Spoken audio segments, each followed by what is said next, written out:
Та нас барсан хүнийг амьд гэж үзэн гэртээ хамт амьдарч чадах уу? Эсвэл нэгэнт нас барчихсан хүний биеийг хэдэн жилийн дараа ухаж гаргаж ирээд хувцсыг нь солиод хамтдаа зураг авах болчих юм уу? Тэгвэл та бүхэндээ энэхүү бичлэгээрээ дэлхийн өөр аль ч ус оронд байдаггүй оршуулах ёс зашилтай нэгэн угсаатны бүлгийн талаар бэлтгэлээ. Бичлэгээ эхлэхээс өмнө subscribe дараад хонхоо даран цаашдын сонирхолтой бичлэгүүдээ цаг алдалгүй хүлээн авч үзээрэй. Индонез улсын өмнөд Сулавесигийн уулархаг бүс нутагт Торожанчууд хэмээх сая 100,000 орчим хүн амтай нэгэн уугуул угсаатны бүлэг оршин сууцгаадаг байна. Эдгээр угсаатны бүлгийн бараг хагасан шахуу Тана Торожо хэмээх мужид амьдарцгаадаг. Энэхүү мужид жирийн нэгэн газар биш, өхөксдийн газар гэдгээрээ жуулчдын хувьд ихээхэн алдартай юм. Учир юу вэ гэвэл энэхүү муж маш содон оршуулгын зан үйл болон оршуулсны дараах зан үйл үлддэг юм. Эхлээд хамтдаа оршуулах зан үйлийнхэн талаар ярилцгаая. Оршуулах ёслол гэдэг бол Торожанчуудын хувьд гэрлэлт, эсвэл хүүхэд мэдлэгээс ч илүү чухал үзэгддэг ёслол юм байна.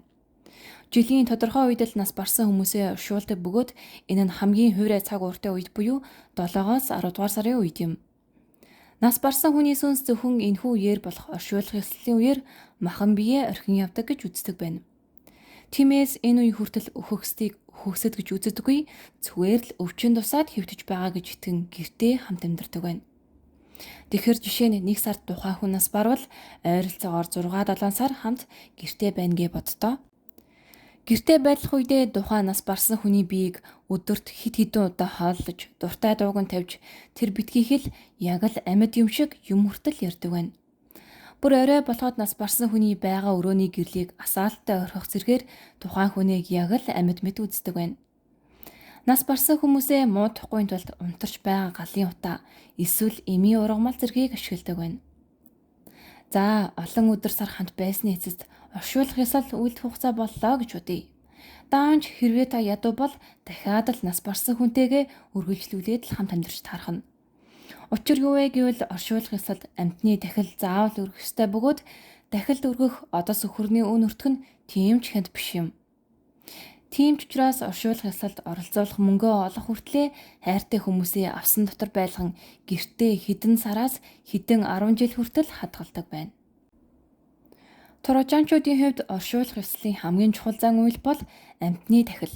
Тэр дундаа одос өхрөөр дахил өргөх. Нэг хүний оршуулганд хичнээн дахил өргөх нь тухайн хүн нас барсан хүний нэр нөлөө чадал чансаагаас шууд хамааралтай юм.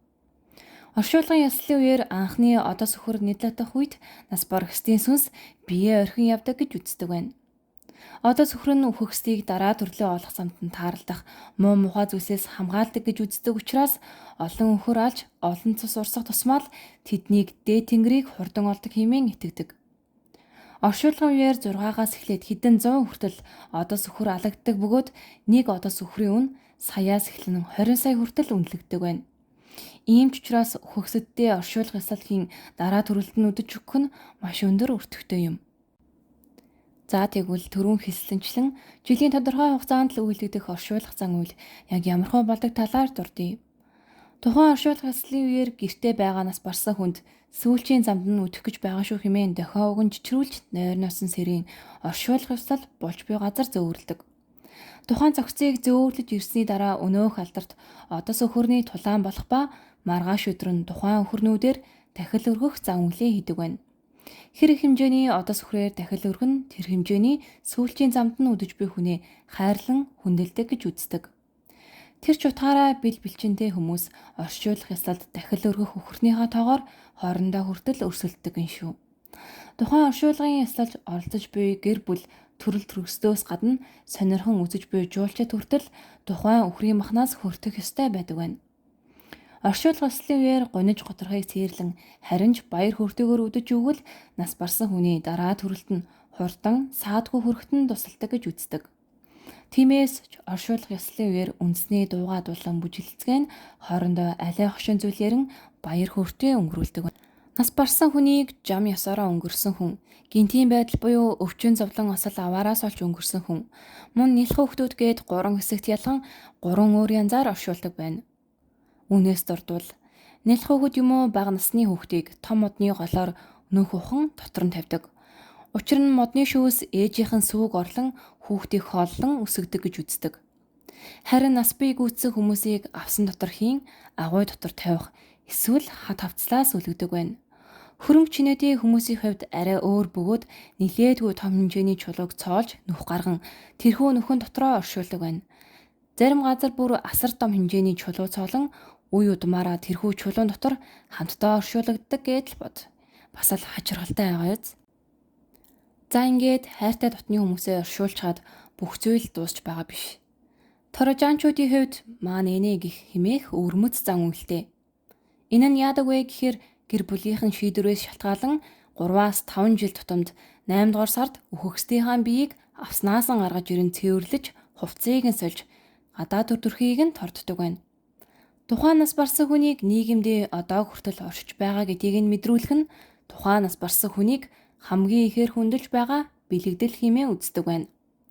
Авс болон хайрцаг зэргээс гаргаж ирсэн нас барсан хүнийхээ биеийг хувцсыг нь солиод биеийг нь арчаад тэр дорон буцаан хийлгүй.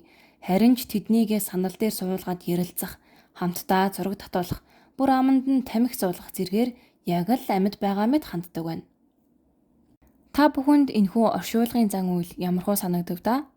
Хайртай дотны хүмүүс маань өнгөрсөн ч гэсэн бидний сэтгэл зүрхэнд, бидний дурсамжинд үргэлжил хамт байдаг учраас заавал тэгж биеийг нь хүндэх хэрэг байдгийн болов? Янз бүрийн сонирхолтой мэдээллээс игч биш, багч биш зүсэм хуваалцлаа. Цаашдаа идэвхтэй бичлэгээ оруулах учраас лайка дараад subscribe хийхээ мартава. Баяр таа.